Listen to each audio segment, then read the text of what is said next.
Of Brady in 2019? I do. Got off a spin. And, man, I was hoping I'd get some more then. And I didn't think I was going to get another opportunity, seeing as he retired for a little bit. But I guess he knew we were on the schedule. He wanted to give me another chance. They talk about his pocket presence. What do you notice when you watch? I mean, what is it about his presence in the pocket and kind of ability to get rid of the football quickly that he's so good at? I mean, he's pretty much the blueprint that most teams have followed. Most of the offenses, function like he does in the pocket. Being, standing up in there, through tackles, through sacks, being able to deliver throws under pressure, and while he's going to the ground. He's been doing that for ages now, it seems, and I think that presence just, that his will doesn't go away, it doesn't diminish. He's always going to have that presence, that leadership, and that drive to win, no matter what the score is or what the situation is. And so you can never really take your foot off the gas because he won't. I know you admire greatness. How much have you kind of studied him in terms of what makes him tick and why he's been able to do what he's done for so long? I mean, I studied him a lot because growing up I was a Peyton Manning fan, so got to see a good amount of him. But it's really that leadership, that will to win, that never say die attitude, and just that hard-working nature that he has.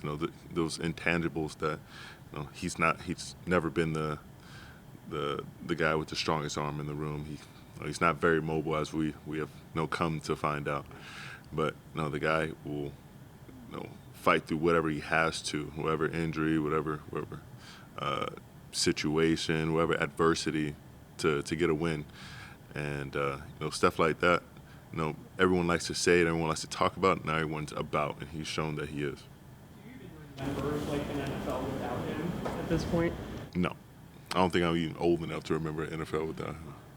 Yeah, I wasn't even watching NFL back then. I was strictly basketball. So as soon as I was my eyes open to NFL, Brady was across my screen. You're a Peyton guy over Brady guy. Why? I'm not quite sure. I just always stuck with Peyton for as long as I can remember, and I guess I was also a big Reggie Wayne guy, and that combo with him and Harrison was just deadly. I was a big Moss guy, so when he went with Brady, I wasn't really complaining, but I mean, Peyton was just really fun to watch, and just I feel like his command over the field, and and just putting the ball in spots that I didn't feel like anyone else could do at the time. It really just impressed me, left an impression on me. Basically old enough to be your father. I mean, how mind-blowing is it that he can be playing, even just probably watching the film of him this week, how mind-blowing is it that he can be playing at this high level at that age? And could you imagine going strong like that at 45? Not in my position, no. It requires a little bit more explosiveness and mobility. But, I mean, what the man's doing right now at his age is still incredible. And I don't want that to be taken for granted. I don't care if I have to say it, but what he's doing is still, still mind-blowing each game. Being able to have his body prepared to go through that beating, and I know it's physical and demanding throughout the week, and he's always prepared. He's kept himself to a strict diet and regimen to do what he has to, and it's impressive to see and watch and appreciate. Sometimes he's impossible to sack because he just gets rid of it when he feels anything. So how do you kind of process that when you're going into this game? Hell, I feel like we see that week in and week out nowadays. With the Steelers and with the Bengals, they've all kind of adopted this strategy against us, getting the ball out quick and not allowing our front to try and take over the game. And just knowing that, gotta frustrate them like we have with those guys, getting our hands up in those passing lanes, winning quickly, knocking those guys back, putting his offensive line on his lap, and just making him just feel uncomfortable, making him feel like he doesn't have as many passing angles as he usually does. And then once he holds the ball, we'll have our opportunities. Talking after the almost got a Detroit game, Buffalo game, about takeaways and started to get more takeaways.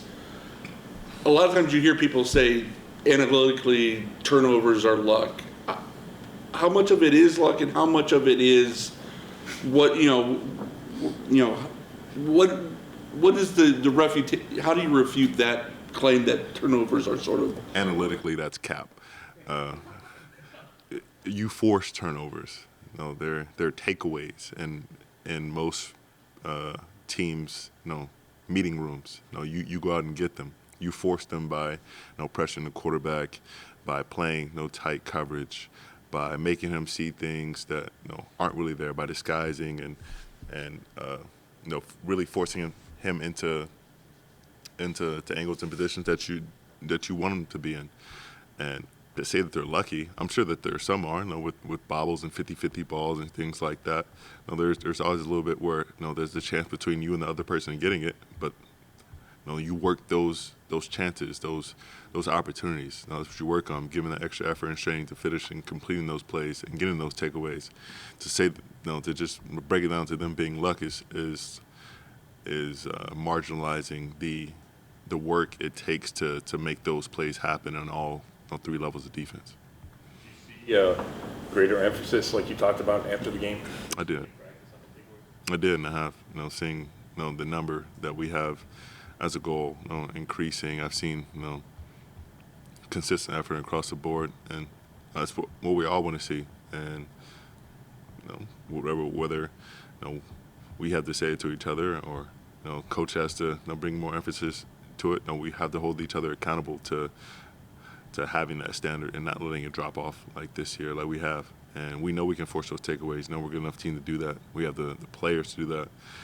It's just about having that consistent effort all across the board. What kind of feedback did you get from those comments? Any guys agree with you or question it or anything? Guys didn't question it. I mean, the proof's in the stats right now, and we don't have enough takeaways, and we're minus in that department. So, we need to step it up and start taking the ball away.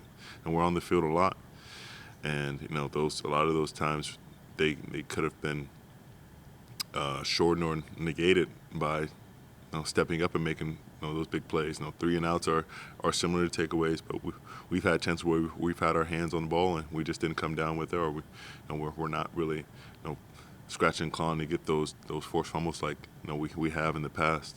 And I'm not saying anything that's like new to anyone. It's just bringing it to everyone's attention that we have this in our skill set. We need to do it.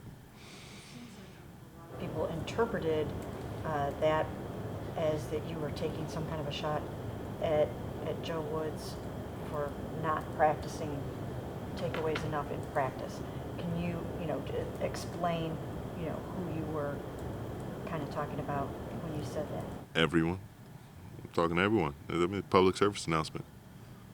So all of Cleveland, look out for your local Browns player, trying to take the ball away.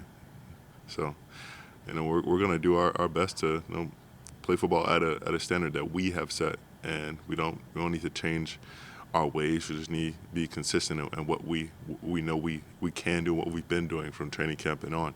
And we don't need to dial back or look around. We need to look forward and focus on our job. A lot of the mistakes that eventually come. And I think there's multiple teams who have had mistakes or breakdowns in coverage or these accidents happen, but the difference between us and them is that they've taken the ball away at a higher clip, and that's kept them from having those glaring mistakes like we have. And I think if we do as we have, our defensive stats, our rankings will definitely bump up and increase just because we're performing like we should. What do you most appreciate about what Jacoby has done for this team this year? I mean, he's looked great. I mean, I'm sure he's outperformed most of the standards and metrics that most people, were placing on him and measuring him by. But, I mean, the leadership and being vocal on the offensive side of the ball is something that can't be taken for granted, and we appreciate the standard he has come in to this building with and set, and I think it's really helped with getting the guys all on one page on the offensive side of the ball, and know that once you have an offensive line that completely is behind you and will do anything to keep you safe, you feel 100% confident that you can deliver the ball anywhere on the field, and I think he has. I think he's played very well in the last 2 games and really the whole season.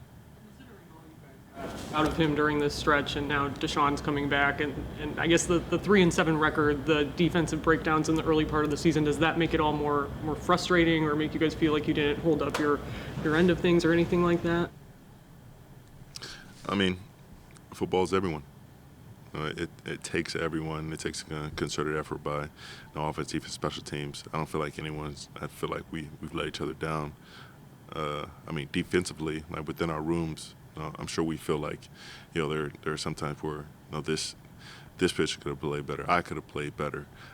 This guy could have felt like he played better. I mean, there are always those feelings, those notions. But like as far as like a whole unit, no, because we know that if offense plays better here, we win. Or if defense plays better and gets a stop here, we win. If special teams, same thing. So I don't think there's any one group that feels like they let each other down. I feel like if we just played a more complete game in these games, we'd be where we want them to, or we'd be where we want to be. As a leader yourself, did you learn anything about leadership from Jacoby? Did you take anything away from how he's done it? I mean, there are definitely different leadership styles, and he's different from some of the other guys I've seen. He's different from myself, but he leads in his own way. He has his own presence, and his demand for and his expectations for the kind of performances that he wants to see, and those expectations that they have to be fulfilled. And I feel like we have to have all share that kind of quality, demanding not perfection but excellence, demanding your best and not settling for less. And I think that's really the main thing, is that that unity is something that he's always preached, and in one form or another, and then that excellence each day. They run it a bunch until that last game they played before the bye. With your guys' struggles on run defense, do you think they're going to make you prove that you have to stop it, or is it different because they have Tom Brady as well? I think they'll do something similar to what the Bills did. I mean, the Bills were doing okay, trying to throw the ball. I think they had kind of settled their mind on that. They got a hell of a quarterback back there, and they said, we'll throw it, and we'll do what we usually do. They have the number 1 pass offense, and we were doing a good job playing the pass, and then they cracked a few runs and said, well, if this is working, we'll keep on doing it. And I think the Bucs will try the same thing, but the difference is we have to be able to shore up the run and make sure that they don't feel as comfortable running the ball and popping up some of those big runs. And as soon as we take that out the game, I feel like they'll go back to what they normally do, is those quick passes and really moving the ball from side to side, getting it to those skilled players, and allowing them to make plays. And if they try to spread us out, I'm sure they'll attempt to run the ball here and there. But they're the best at throwing the ball, and they're not known for running the ball, but they'll definitely give it a shot against us, because that's what we've shown is our weakness currently. Traditionally been pretty good at protecting the football, not throwing a lot of picks. Why is that? What do you notice, out of him, that he is that good at? Is it just? Hell, he's old. He's seen a lot. I mean, he's seen every defense that we've been able to throw at him from any team. So I don't think there's a lot that can surprise him, but there's just not a lot of disguises work, because he's seen a majority of them, and you have to be able to sit in it and be committed to disguising and not be baited by him hard counting or trying to draw draw us out of it with motions and checks and things like that. And I think with all that experience, it's allowed for him to see things a little bit before they happen. Knowing that a guy's going to be there, his own guy's going to be there. Not always for where we are, but he knows this guy's going to be in a certain spot, and he has an idea of how some guys are going to relate to him on defensive side of the ball, and put it in a position to either not be taken away by throwing it at his feet or putting the ball where we can't get it in his receiver's hands. Perion. Earlier on in the season, you said he needed to show some maturity. Just wondering, have you taken him under your wing since that time a little bit? Has he taken some of those steps, and do you feel like he can still salvage the rest of his season going forward?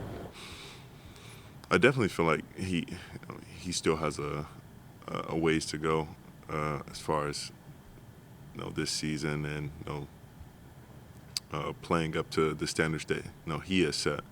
But I mean, maturity, he's taken steps forward and coming along, and that energy that he has is infectious, and we love the way he talks and the confidence that he brings to the room.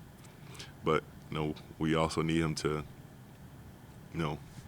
bring that in the performances as well. He hasn't played as much as he would, or probably I would want him to, because he's had things happening here and there. But I think there's a lot of upside to what he can do and the player that he can be, and he just has to stop showing flashes and be consistent. This is just the name of the game for a young player. Trying to catch that lightning and make it strike every time you need it. When you get on the field, being that dominant player on the inside, and allowing that technique to really guide your game and not just play off of that athleticism, that physicality that he naturally has. And I think he has a bright future if he allows it to come to him.